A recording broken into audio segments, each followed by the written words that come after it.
Welcome back to Droolish Episode 4. This is your host, Joey Montano.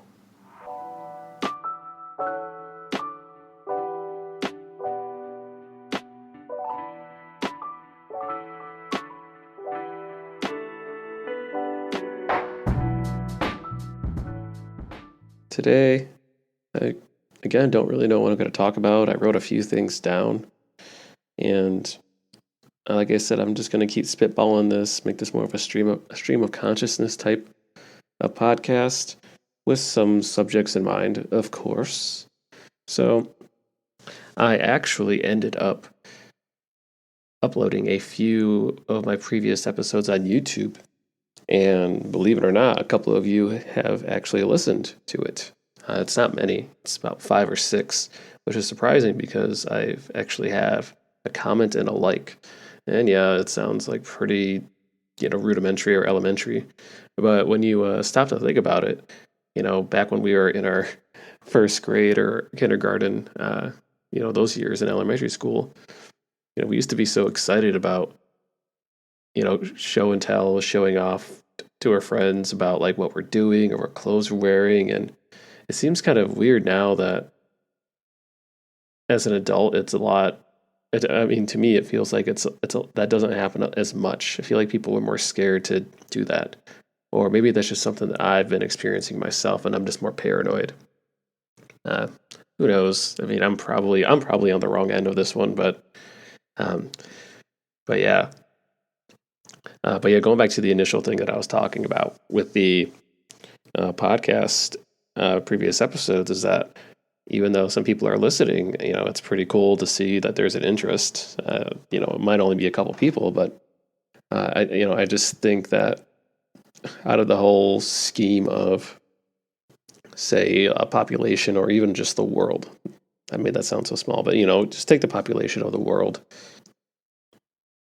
The more people connect to the internet, and the more people are aware of other people's interests, the more people are connected in general. You start to realize, hey, your idea or what you want to fix in the world is actually a lot easier to attain, or there are more people that are actually interested than you could have imagined. And even 10 years ago, back in like 2009, I didn't even have an iPhone. And it doesn't seem like it's forever ago, but like, yeah, 2009, I didn't have an iPhone. I barely even graduated college. I just moved to Vegas back then. And yeah, I was just like a dirty basement kid. I had no idea what was going on in the world, and only like my rich poker buddies had like iPhones, like the iPhone 3 or something like that, and that was like a big deal because I think I had like 3G technology, and it was like, yeah, it was just like the balls me key back then. And now I'm holding a 10 phone XR and looking straight down at my WWE Champions 2019 game. All right. Enough of these rants. I know I tend to be long-winded, and hopefully this is a adequate start to the type of podcast I'm going to be having today. I just wrote several things down, and I'm just going to sift through them. Sometimes it's longer, sometimes it's shorter, but one of the things that I thought was pretty cool when I was kind of editing my last podcast, if you noticed or if you listened, I added some lo-fi music. I tried to credit all that stuff in YouTube, and I have to figure all that stuff out to get that up and running in like the podcast hosting universe. So if you're a YouTube user or you're a YouTube subscriber, congrats of being the first to listen to these episodes before it's all quote unquote officially launched. So yeah, but going back and editing, I realized like editing takes a long time. Like it takes a long time for me to like figure out what was the right editing tool. I tried testing like the initial Windows, Windows default movie maker, and it was terrible. I couldn't even like put together like the audio and video clips to combine them on like YouTube. So that was frustrating. Then I decided to download something called, see if I can find it, Shotcut. It's something free, and I was able to download the free version of it, and I was able to combine like 4 or 5 audio bits and pieces, which is pretty fine. and combining that with like the video and some fade ins and fade outs, it wasn't too terrible. And if you look at like the video itself, that's probably my last video and probably this video. No, actually, the last video, I should say, I'm going to try to use a different editing software for this one. But my last video, it almost kind of looked like it was like a basic CD cover.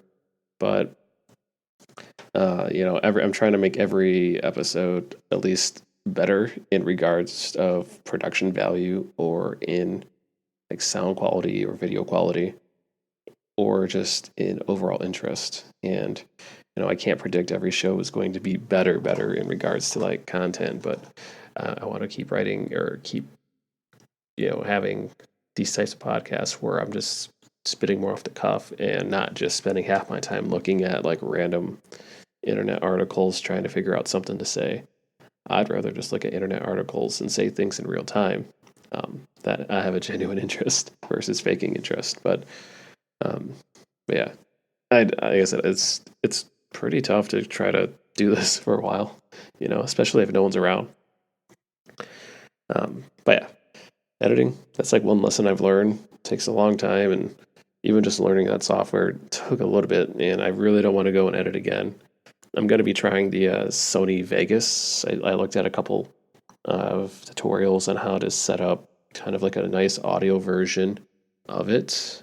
So I'm hoping around, like I said, episode 8 is where I'm trying to reach my gold standard, or at least a standard, I should say. So let's just say episode 8 is like going to be my standard, my standards, the low standard of a Droolish. So, that I'm hopefully going to have like better visuals, at least better sounds. I have a plan to at least, I'm going to start incorporating throughout the podcast, and you'll start noticing this.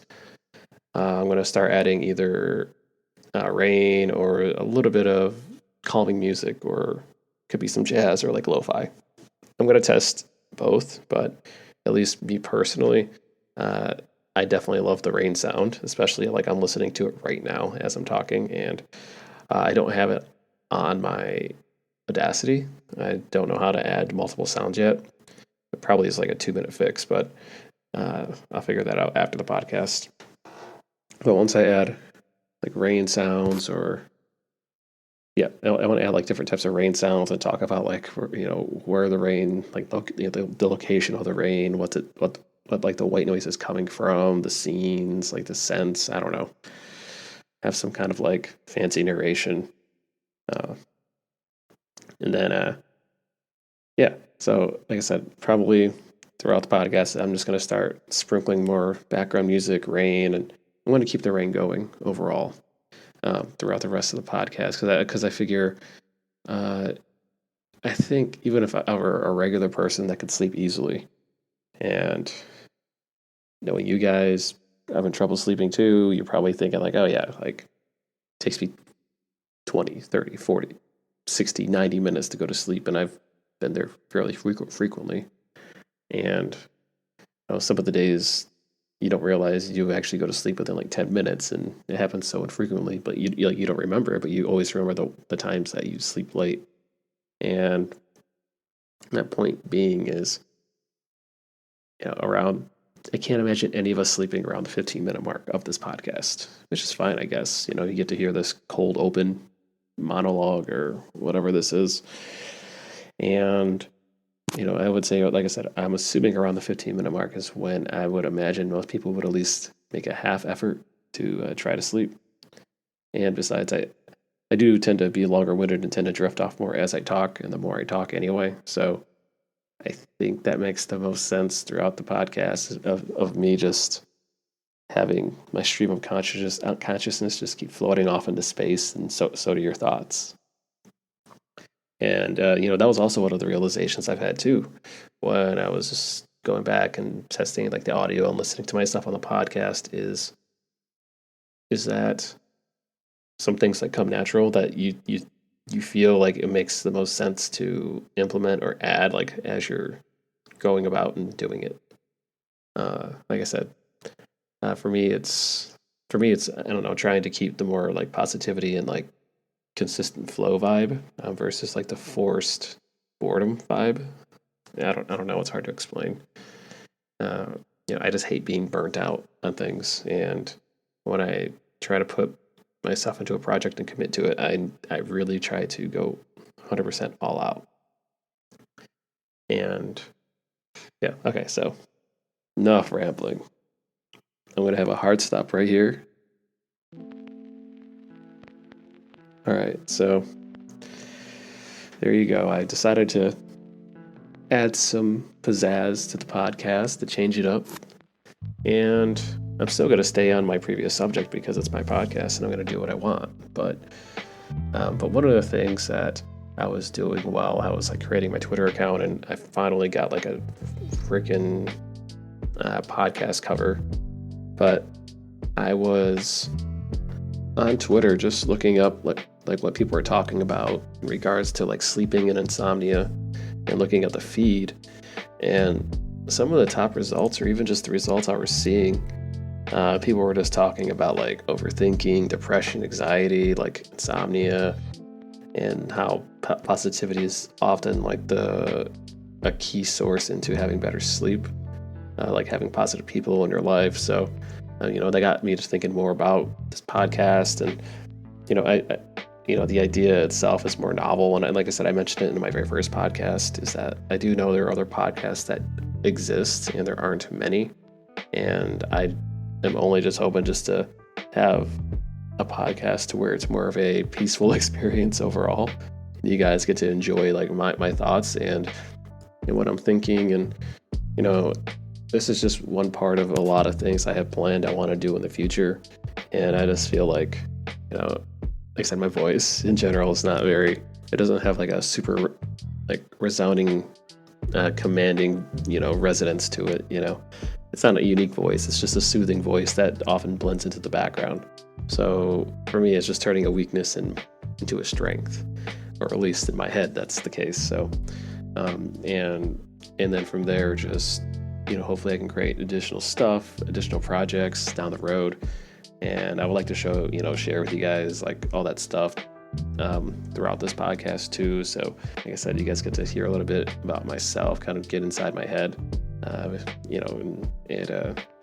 of help me, I guess, verbally think out loud the projects that I have in mind, I guess. Anyways, moving on to a different subject. I actually was thinking about like relaxation today, sleeping overall.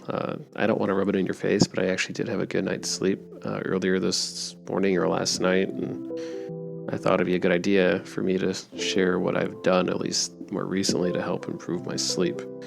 And for me, what I do, or what I love doing especially, either at night or in the morning, and it's up to you, depending on how your body reacts, is to take a very lengthy shower.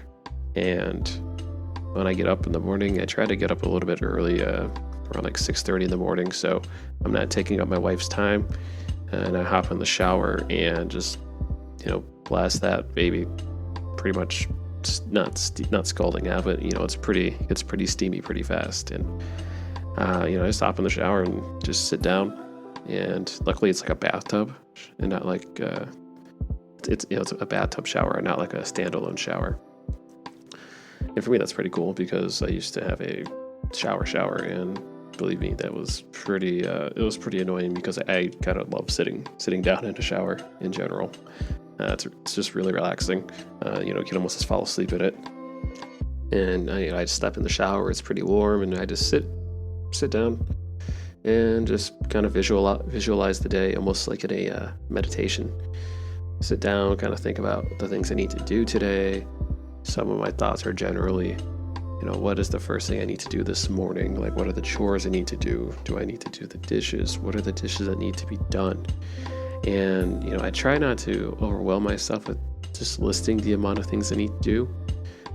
But this exercise for me, just thinking about, okay, I can do the dishes.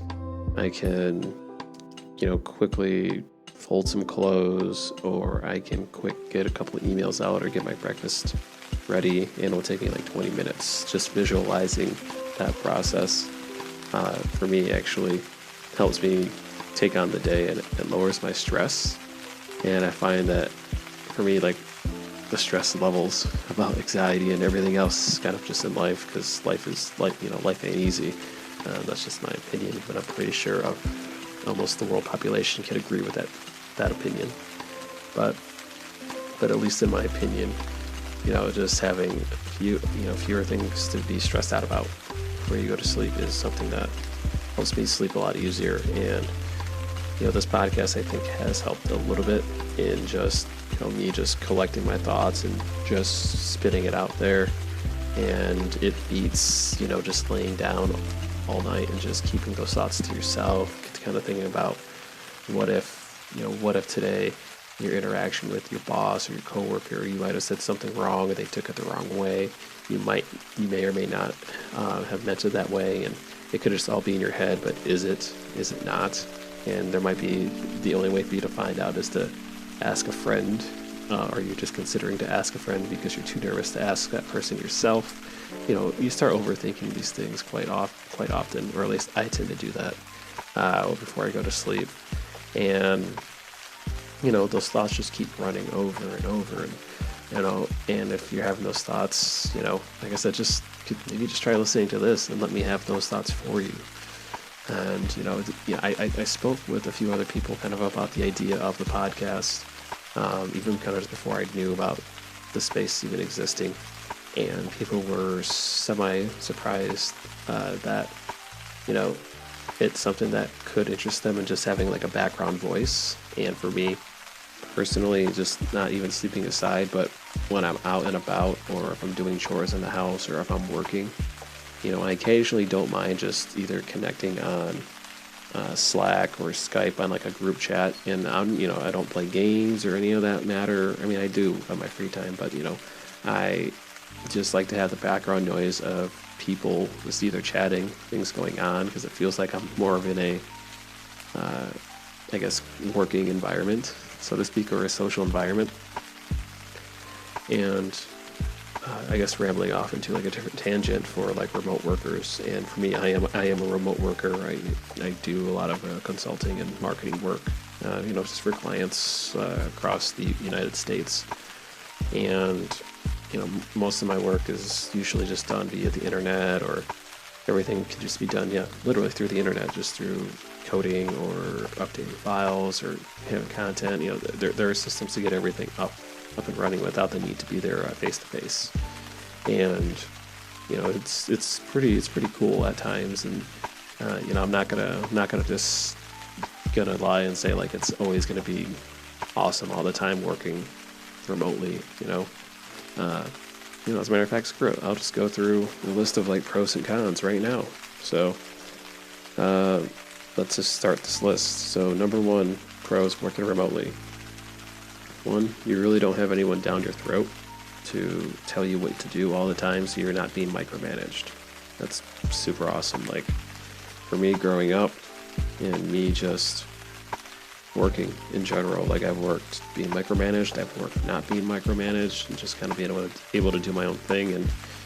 And if you're the kind of person that likes to take charge and just wants to kind of test your own things and see what works for you, and just you want to try new things and just do whatever and hopefully try to make a difference, then being micromanaged is not the way to go. And you should seek out more careers or jobs, or find a role that you can maybe even create for yourself that lets you do that. But if you're someone that would rather just you're more just focused on getting the job done and being like a high productive worker and just doing a good job to the perfecting your craft, then I had a point, but I lost where I was going. Oh yeah, I remember now. The point I was trying to make was being micromanaged is mainly for people who really just either want to make sure they're perfecting their craft in a way to where they know it's correct, and they want to follow best practices, and people are generally looking for that approval. Those are the types of people that would like to be micromanaged. It's just in my experience, depending on the role and type, at least in the industries that I've worked in, more people prefer to not be micromanaged, and that's where I guess more of the remote worker mentality still comes from too. Is like, hey, like we're all adults here. We don't need to be watch 24/7. Like, we're all paid to do a job, and our job is to do X, Y, Z, or in my case, is to get results, or results to an extent. If you're, I guess, an employee, you have a responsibility.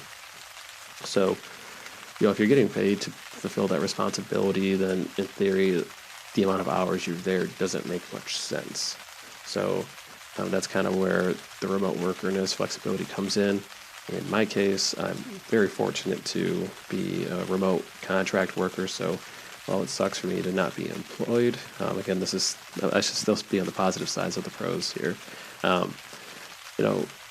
People only end up paying, contractors, X amount per hour, and you have to pay your own taxes. But you work fewer hours, but you have the flexibility to work your hours more or less, and you get to work with clients, and you get to work with them, and if you're able to speak on terms with a business owner, or you're able to present yourself the right way, the optics are often in your favor of actually being an equal to, say, a business owner or someone that's a decision maker at a company.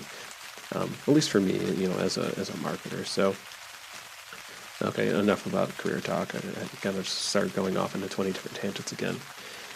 Man, I would make a great YouTube video essayist if I could just write things the way they're supposed to and not ramble on, and then just talk as if I'm talking now, and have some editor do all the fancy stuff. That would be great. That is $1 million idea. Back to the initial point. Pro number two. Number two, obviously you're not traveling. Number three, you're not spending money on gas, unnecessary trips. Even eating out at lunch every day, you're not doing that. Was it number four? Honestly, depending on who you are, if you're an introvert or extrovert, you're not going to deal with the same old office space type co-working environment, or not co-working, working environment, like in an actual office.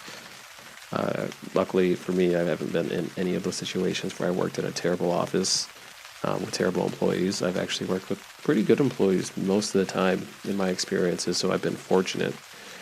Maybe it's just everyone just became so woke after the movie Office Space that they've changed their mindsets. I don't know. But never really experienced any Office Space moments in the companies I worked for. What else is another pro? I guess another pro is if you're a remote worker, especially if you're a self-employed or a contractor, you're technically self-employed, and I am self-employed. That's the point. Actually, I wouldn't even say technically. I am actually. So, or you would be actually self-employed. So what's cool is that if you meet with the client and if you have a meal, cool, you get to write it off, and that's something you can the meal is paid off for in your taxes, and you pay a little bit less. The cost of doing business. So you get a couple of those perks, but for the negatives, time to hop to that negative list. Especially if you're a remote freelancer or self-employed worker, is that you pay a lot in taxes. And as a matter of fact, at the time and date of this recording, I have about 7 days left to actually pay mine. And usually it's about a couple grand every quarter. So it's kind of annoying, but it's different from being a regular salaried employee or an hourly employee where your taxes are taken away ahead of time. It's just annoying to hand over $1,000 or $1,200 or a little bit more or less, depending, each 3 months. You have to say goodbye to that money in your account. I kind of wish I never saw it to begin with, but it is what it is. So that's just one big drawback to me. It's more of a psychological drawback than an actual financial drawback, because I plan for it. But con number two is that there is you're missing out on a social aspect of working if you work remotely. And I do enjoy working with people with video chat and audio chat, and trying to get more one-on-one meetings if they're stand-ups. For me, it's really good to have that type of communication. But when you go no non-text communication, I would say, for an extended amount of time, for me, I start feeling like I'm in my own island, and I need someone or something to socialize to socialize with someone with. And I've tested a few things too, especially in my hometown. It's where I'm at, and I've tested a few co-working spaces, and most of the co-working spaces around are more so just office buildings that happen to have a conference room that they quote unquote call a co-working space, and it's nowhere near remotely close to what you would imagine a WeWork office would be, or maybe even a Regency office. So the co-working space was pretty, I don't want to say sad, but it wasn't up to like the expectations that I was seeing prior. So I actually got to thinking a little bit, and this is something I am going to be writing to fairly soon on Medium. So fingers crossed, maybe I'll get some traction there. Get some traction. Maybe people can listen to this podcast. Woo! No. Okay, I'll calm down. I know we're kind of getting near the 30-minute mark, and I should slow my roll. But I do have a Medium article that talks more about the effectiveness in using a co-working space versus going to a local pub. I should say a local empty pub, more or less, because I've tested that for the last few weeks, and I wanted to get about 30 days worth of data in, and to reflect more or less my daily usage and on how frequent I would actually use a co-working space, or why would I need it. So I think that would be pretty relatable to like the amount of either self-employed or, the gig economy people that are trying to find a happy medium that's, not a coffee house that people don't want to get caffeinated, or it's not a co-working space where you might run into every Tom, Dick, and Harry. And I have my own different reservations on co-working spaces. Some of them are really good, and some of them are done really well. While others, I just tend to, I've been there, and they just don't fit. Like, I don't know, it's either like too in your face, or it's just not. I guess the proximities around it like don't make sense. Like the optimization of it is terrible, like the spacing. So if you go to a bar, depending on the bar, some bars are, depending on the area, have really good lighting, bring in fresh lights. The beers can vary between like $2 to $5 plus, depending on where you're at. If you go to a pub twice a week, for example, just to have a beer, write an article or two, or get something off the ground, then you're probably only looking around like $100 a month, maybe. I have the numbers worked out, but like I said, I'm just spitballing it right now. So, you get about $100 a month at a pub. Well, you get to work and you get to use their Wi-Fi, and you might get some free snacks too. Compare that to a co-working space where, unless you happen to find one that's less than $100, most of them do run between like $150 plus for like an open area, and the co-working spaces for $150, you're still in a room with other people that are working, but they might be from a different company, or they might be, another different self-employed guy from doing a solo thing, and I get the whole need, not the need, but like the whole desire for collaboration and for co-working, like people work together and find connections, and there is real value there. But I think that's also a little bit short-sighted compared to all the other potential possibilities, despite it being not traditional. But for me, like, it's a lot easier to go to a bar and just chat with someone about kind of like what they do and have a natural conversation if you wanted to do that. And some people don't prefer to have those conversations while they're at the bar, and that's fine. But in my experience, most people at bars talk about what they're doing at work, gossiping at work, bitching about work. I shouldn't cuss this late, but complaining about the as what my wife would say, the chisme. All about that chisme. That's what she says. So and I'm pretty sure that's the same stuff we're probably thinking about right now as we're heading to bed, trying to sleep. But I'm gonna see if I can change up this rain a bit. I've been loving this rain. It feels so subtle. It's like a subtle rain that's not too loud, and it's not like banging on like a lot of metal. But I feel like different strokes for different folks. Like this is like a more natural rain, I guess. Like just rain, grass, and trees, and that's it. So we'll see if I can change up the rain a little bit. Maybe add a thunderstorm for the rest of the podcast. I think that would be pretty good. Let me know what you guys think. If it's a little bit too much or a little bit too little. So, when I initially loaded my last video, episode 3 of Droolish on YouTube, I really wasn't expecting anyone to even watch it or say anything. And I did get a comment, I believe yesterday, like Sunday morning, about 3 days after I posted the video, so it was June 9th. And, for those wondering, this is June 10th that I'm posting this, and I will see if I get a schedule down the road, but I had 0 views, and then I looked and I had a email that said there was a comment, and it happened to be like the only person that viewed the video, the latest podcast episode at the time. And he said this, and I'd like to give a shout out to this guy. Let's see, AOUI, so that's AOUI. AOUI? I don't think I'm even close. If English is my first language, this is pathetic. But AUI. You know what? I even stopped the podcast and Googled it and I couldn't find it. But yes, again, thank you, AUI. I think that's Aoi. Okay, I'm not going to do this. Thank you, Aoi, for the comments. Thank you for these. They really help me relax and sleep when sleeping is the hardest thing to do right now. Hope you post more. Yeah, honestly, I'm glad I helped. Like I said, I don't know how many people will actually end up listening to these. It's just something that I've been wanting to do and trying to make better of. And I have some pretty cool things planned in the future, especially for the YouTube videos that I want to do, like incorporate in the future.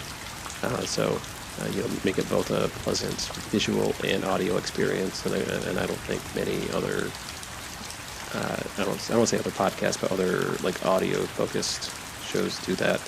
And I think that's a big no-no. Not a big no-no, but big gap in the market. Again, that's the business marketing speak that I'm going through. But yeah, I still appreciate, love it. I don't know if I'm going to be saying every single comment that comes by. Maybe I will, until there's like hundreds of them. I shouldn't say as if it's going to happen, but it's always nice to dream. And, speaking of dreaming, hopefully you are dreaming. All right, I tell myself not to get you guys thinking about that. So I'm going to get you guys thinking about something else, which is I'm drinking a mint stout beer.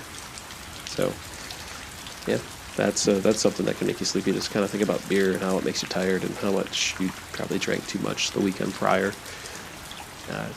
I had a nice barbecue this weekend, which was pretty fun. Got to meet some old friends. I had, potential new friends, the old friends of the like, and they're always good people, good times. And I actually do plan on bringing one of the people on the show, either this show or a different type podcast. I don't know yet, but she is an author, and she's recently written a book called Master of Reality, and she goes by the name of Jill Noel.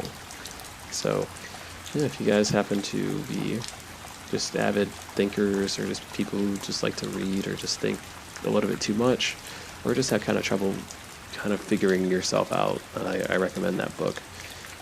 I'm only going to recommend the first half book because I've only read half so far, and I don't like being the guy that just blindly recommends things, but at least read the first half. It's pretty cool how she speaks in a first person perspective where you're reading, and it's more of an I am type book, so you kind of feel motivated while you read, and it's it's very powerful. Just my experience, and I can only speak for that. It's kind of foolish for me to speak on your behalf. And if you happen to ever see me endorse something, I'm either going to let you know. It's either going to be endorsed and they're paying me, or it's endorsed and I love it. And yeah, that should be a good tell on whether or not I believe in a product if I get paid to do it. I am not going to be someone who, I don't want to be 100% completely to be I'm never going to sell out. That's not the point. I wish I could talk forever and not have to worry about bills and, paying mortgages and paying for yard stuff and, having a vacation once in a while. It'd be nice to do that for free, but that's not how the world works. So, it'd be cool if I can keep doing this. That's why I'm trying to work my butt off and then doing this on the side and then trying to create more content on the side. And hopefully one day, I can support myself doing this to where I can venture off and do just all side stuff. Maybe that's what I'll do for a living. Is just literally be like a jack of all trades, master of none. But to be honest, like I don't want to say I'm not a master at everything, but like I am pretty good, like very scary good at a few things too. Especially give me bowling and ping pong and darts. Ooh, I love spectator sports. Oh, and the marketing thing I'm pretty good at too. But all right, time to switch into like a big subject or something that I kind of want to ramble on for like 20 minutes about, just things that I find particularly interesting based off of my life's choices that you get to listen to while you go to sleep. So stop thinking about yourself and just think about this particular subject in mind, which happens to be, you don't see me doing this, just close your eyes and imagine nothing and go to sleep, but just pretend to imagine. Pretend to imagine you imagining me just pointing my finger at a random spot on a wheel and say I'm going to talk about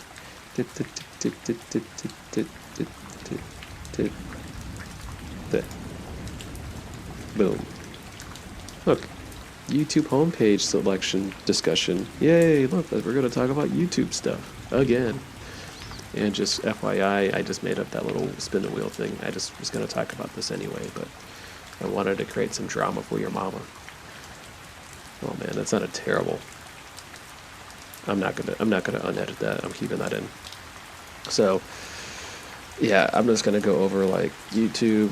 Some of you are already on YouTube, but whenever you go on YouTube and you're logged in, I have like 6, 12, 18 different things that pop up on my screen, and if I scroll down, it's like a Netflix selection. You get to scroll and see what's going on, and YouTube will more or less tell you kind of what types of things you're in the mood for, or what do you want to watch, or what they recommend. And YouTube personalized it for me, and they always personalize it based off of your browsing habits. They personalize my homepage to show, well, what I'm talking about right now. So the first thing that tells me is a list of YouTube mixes, just an endless playlist that's personalized for me, your host. The first thing that pops up is, number one, is Dennis Lloyd, Never Go Back, which I've been loving that song. I've been playing that all day, even before I started this podcast when I was working. Just, that's been my grind jam. So just work, listen to that. Awesome music video. I'm actually probably going to write something about that too. If I try talking about it right now, it probably will end up in like a 30-minute ramble, and I don't want to go that direction. So, number 2, apparently on this order, is K/DA Pop Stars, which again, another song that I've been jamming out to the last couple months, and it seems kind of different for those who've never even heard of this band or the song. And even if you watch the video, you might actually raise an eyebrow that it's more of a CGI based, but it's actually really done well through like the Riot team from the game League of Legends, and just great content play. There's a lot of stuff going on there. I appreciate that song for probably 1,000 more reasons why most other people do. And you guessed it, I'm probably going to talk about that too eventually. Not on here, it's way too interesting for this. Well, maybe not. I do think some of the articles that I end up writing that end up being a little bit too dry will end up being here. It's something I read down the road. So again, you got to have that creative thinking. You got to flip the script. If it's stuff that people aren't interested in, then market it towards people that aren't interested in being interested. I think that makes sense. I don't know. Number 3, for my YouTube mix is something called My Mix. So I guess YouTube just takes everything that I listen to and just throws it in this mix. So I'm not going to go into that in the detail. The 4th thing on this is mix-pop music. So it's categorized based off of pop songs, which is kind of weird because the number 1 song on this is, I think it's called, I think it's Doing Me or What I Be. And it's from Mike Slap, I should say. It's actually one of my, all these are my favorite songs, that's why YouTube's playing it, but it's a pretty good song that I've been listening to for a little bit longer, for 7-8 months now. It's obviously not as fresh as the other songs, but I don't know why it's under pop music. It feels like it's more of like hip-hop or rap type of, like a fusion of that and some other stuff, but Next on my list is a pretty cool mix. I don't think it's from Post Malone and Tiesto called I think it's called Jackie Chan. I don't think I've heard it on the radio too much around here where I'm at, but I think it's got a lot of plays on YouTube and Spotify. It's a pretty fun song. These days I'm opening to listen to anything, and I love more like the older stuff, especially like I'm at a bar. It could be like Journey and Queen any day, but I don't know, I just use music based off of like mood and kind of like what I want to feel or where I want to end up feeling, I guess, or just to exemplify like the emotions that I'm feeling at the moment. And then the other song that I have that's a mix too that YouTube is suggesting is Imagine Dragons' Monster, which, it's a good song on its own, and it's good workout, pump yourself up music. Highly recommend that, and my mix usually for that one includes like a lot of those like pump up, like overcome, all that stuff. And it sounds corny, but like, man, it's tough. Like, I'm just a regular guy, and I'm just trying to, be an adult and try to make smart decisions, but, life always can get you at times, and, your results might not equate to the effort you put in, and sometimes your self-esteem might be, be brought down, and it's kind of tough to work yourself out of it, but, there are going to be cases where you might not have someone that's going to be next to you. You might not have someone that's going to have your back. And despite you, really wanting it or needing it, like we all have to, or most of us should at least develop some sort of way to build ourselves up. I'm not saying we're going to go from like rock bottom to becoming Dwayne "The Rock" Johnson. That doesn't make any sense.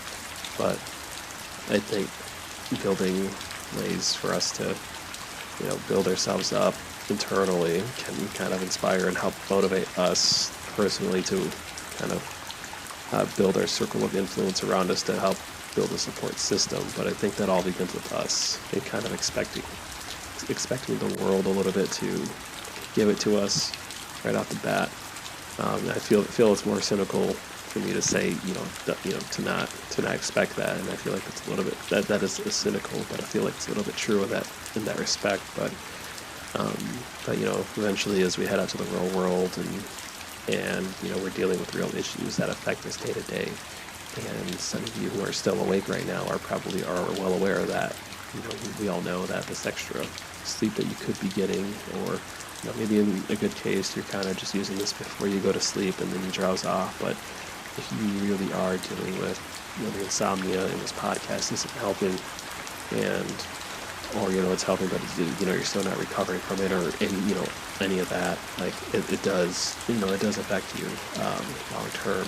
It's something that it's a quality of life thing, and I just don't want any of us listeners or whoever to have terrible quality of life. And I always just keep telling myself, if I just keep talking, if I just keep podcasting and just keep going on, just seeing what I'm doing, like explaining to you guys what I'm doing in real time, it will hopefully like simulate kind of like how we generally think in real time as well. But just going down my list again, I always keep going in off tangents, but it's my podcast, so you guys know I'm kidding at this point. So, but yeah, going down my YouTube list, the next things.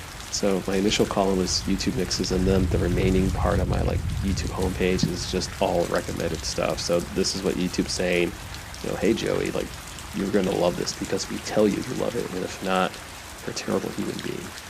They don't say that, but it's implied. So the first thing that's recommended, and this is I'm gonna give you full disclosure, it's gonna turn like real nerdy and weeby in here in a second, like real fast. So the first video is called No One Understands the Elite Four - the greatest overpowered Pokemon trainers from Nuxtaku. So Nuxtaku, he's like a big anime video essay guy, very smart. He uses like like a cartoon character, editing stuff. Pretty cool for him how he does his video essays and explains his parodies and analysis and does all that stuff. Very entertaining dude. Talks mainly about anime. I love anime, so makes sense for me to have him. Or makes sense for this video to show up, I guess, I should say. Next video is Death of a Hollywood Movie Musical from Lindsay Ellis. So Lindsay Ellis, yeah, that video does not look that enticing. I mean, the thumbnail itself looks kind of sleepy. Maybe makes you want to sleep. So maybe I'll watch it. Maybe I won't go to sleep. Yeah, her content's really good, so it's not really sleep-worthy material. I don't even know why I'm even talking about this. Oh yeah, I'm just going over this list because it's something to do. Number 3 on this, I want to say number 3, this is technically number 8, but number 3 in my recommended list that YouTube thinks they know what I'm talking about. And so far I would say it's 0 for 2. The first video, I think it was mainly for like, yeah, the first video talks about Pokemon, not interested, even though I like anime. Second one's like the Hollywood music, Death of Hollywood movie musical. You know, she's a good YouTuber, you know, video essayist, smart person, but the subject is not my cup of tea. You know, thank you. So number 3 is, yeah, ranking Anitubers by their taste in anime tier list from Nuxtaku. So I do have an interest in that video a little bit, but that's only because I have like a lot of other YouTuber people that I subscribe to. Although I don't really watch many videos, but I still subscribe. Number 4 my recommended is someone that I've never seen before, so that's interesting, part of the algorithm. Video called, so this is basically Ruby, also known as RWBY. I think it's just an overview of that anime I think that Roster Teeth made. I'm probably not going to watch that, just doesn't seem to be interesting to me at this moment. Number 5, just talks about just thunderstorms.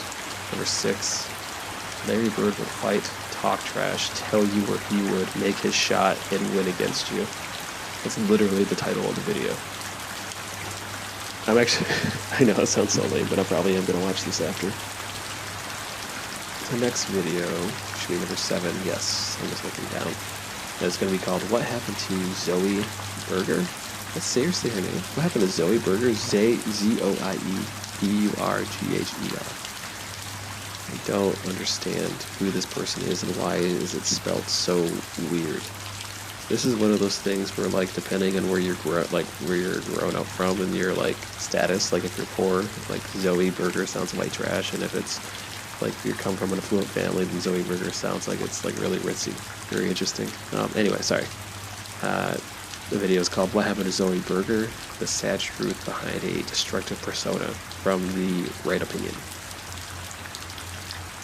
So I'm interested in this guy's content, but not interested in this specific piece of content.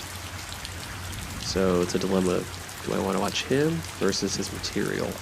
This one I'm very close with. I might save that for later. Yeah, I'm saving that for later. The next, number 8 on this recommended list is Explaining Every Member of the Charlotte Family. Big Mom's 85 Children Explained. One Piece. This is a 42-minute video explaining, this is a One Piece character, like boss, like max level boss here. Big Mom. What? Like, this... It's got 250,000 views, explains the 85 children Big Mom's had. Yeah, that's a lot of kids. Jeez Louise, how old is this lady? How many kids is she having? 45 kids? She's having kids like at the age of 15. Can't you like technically have a kid? Let's just say out of 10 kids, maybe one of those pregnancies has twins. So 10 pregnancies, 11 kids on average. I know that still seems absurd. I'm probably eyeballing that. No, I'm going to keep it solo. So she had 45 pregnancies. Then, sorry, 85 pregnancies. Before I get 45, 85 pregnancies. She'd have to be like 80 years old. Assuming that like she gets a kid every 9 months, she can speed up in this process, right? Yeah, like 60 years, she's got to be like 15, 18. Yeah, she's got to be like in her 80s. How do you have that many kids? Okay, enough me sounding like a complete buffoon right now. Number 9. How Teen Judas Adopt. No, it's How Teen Titans Adopt the Judas Contract. Yeah, I don't have any interest in Teen Titans at all. Teen Titans at all. As a matter of fact, I've even said their name wrong twice in the last 2 sentences and misplaced the name of the title. Zero F's given here. Number 10? Yes, number 10. The problem with horror anime, A Mother's Basement.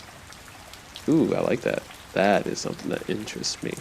I don't have an interest in horror anime specifically, but I'm very interested in knowing his logic, I guess, his reasoning. Like, these are the type of videos I like to listen to more so these days, is people rambling and talking, which feels kind of ironic, or it almost feels like we've gone full circle here. Actually, hopefully you're not listening at all, you're sleeping. Number 11. This is actually not even a video, it's just YouTube recommends me watching some summery lo-fi and jazz hip-hop live radio 24/7. I quit the lo-fi radio probably about like the 25-30 minute mark, and I'm going to keep it off around there. Too much lo-fi might keep you awake, but I can sleep to rain forever. As a matter of fact, I might even have a waking up problem when it rains, so I love the rain. Okay, number 12 of my YouTube recommended, which is actually the last recommended as well. Video called Why Were 11 Players Drafted Before Marshawn Lynch? Somewhat piques my interest. The thing is, this is an NFL video.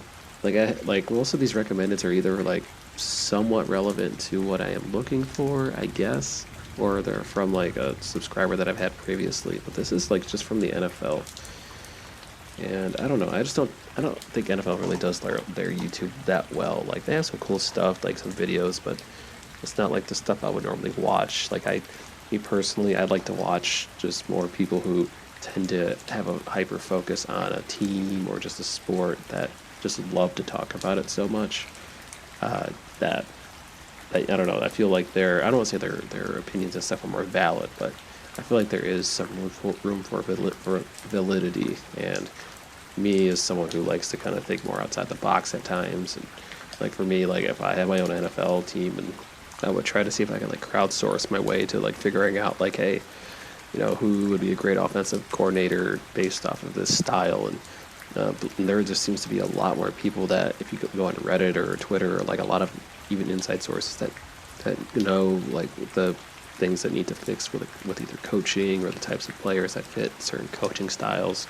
And it seems like for most players, and even in NFL, NBA, or most coaching situations, it's all about the ability to utilize a player based off of their talent and skills, or even find ways to create new plays, or work things around a particular athlete's talents, versus the other way around, where the athletes have to mesh into a particular system.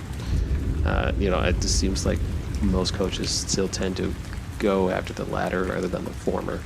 So, I think that's been changing a lot more, especially for like the NFL. I think St. Louis has done a good job with this, especially with like their offensive scheming. But I only know a little bit about that stuff. I wish I really need to read like an NFL coaching book so I can speak more to it. But there's just so many different factors when it comes to like coaching or even just running a team. But I just think like there's just so much data, and there's so many eyeballs, and there's so many knowledgeable people that can pick a very specialized focus and potentially bring value to an organization. And you might not even need to have like a ridiculous like NFL pedigree. You might just need to have kind of like a foundational baseline experience, just as a starting point. But okay, that was just me like rambling about more nonsense, whatever, it's fine.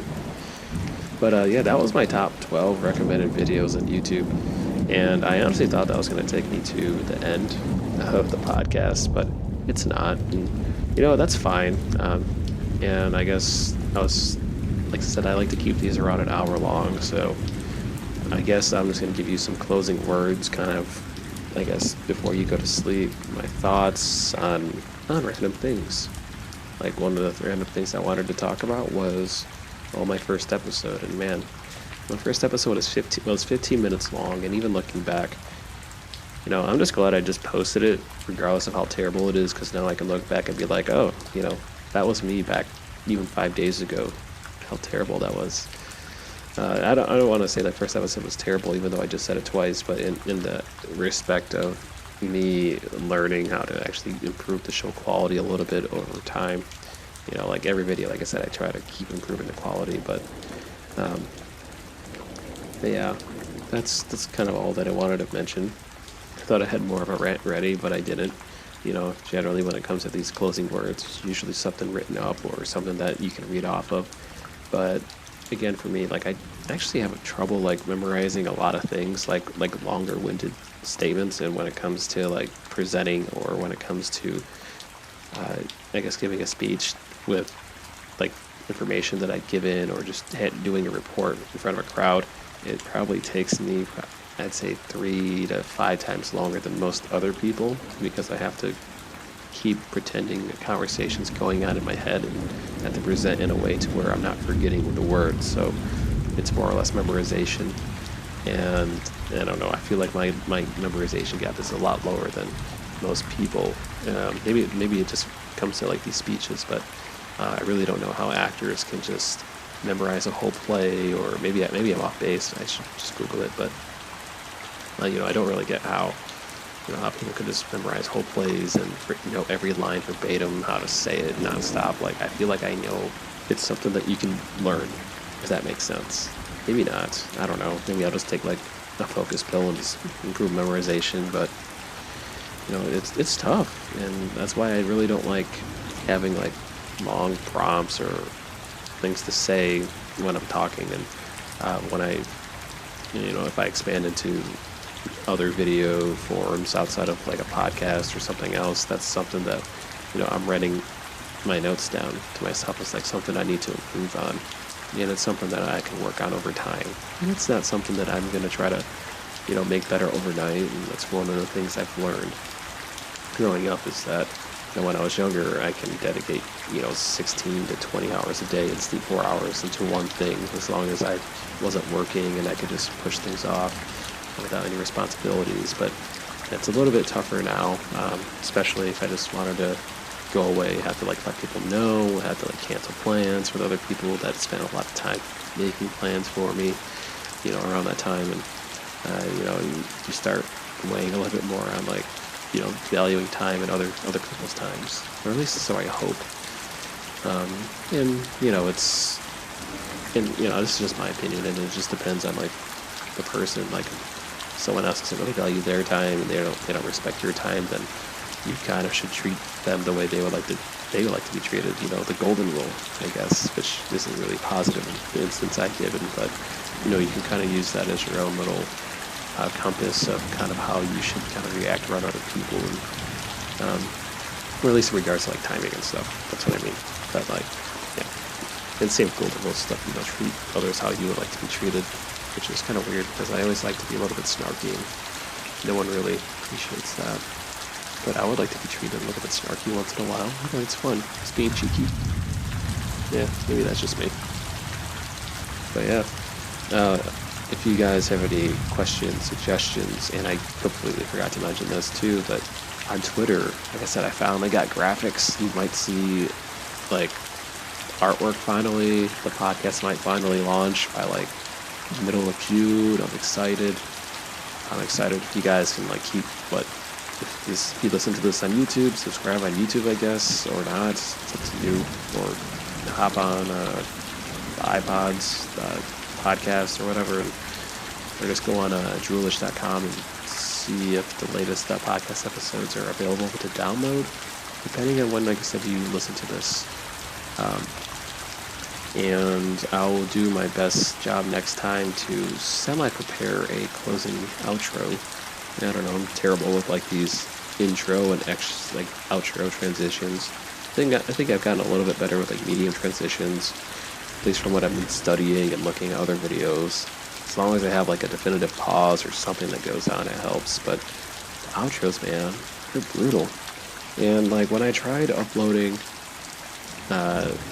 like adding edits to like sounds and music, like Audacity like freezes up after I added like a fifth type of like song or like audio file in like my main library. So I have to find like a different audio thing too. So okay, now you caught me rambling again. And hopefully this last ramble is the one that'll keep you in dreamland.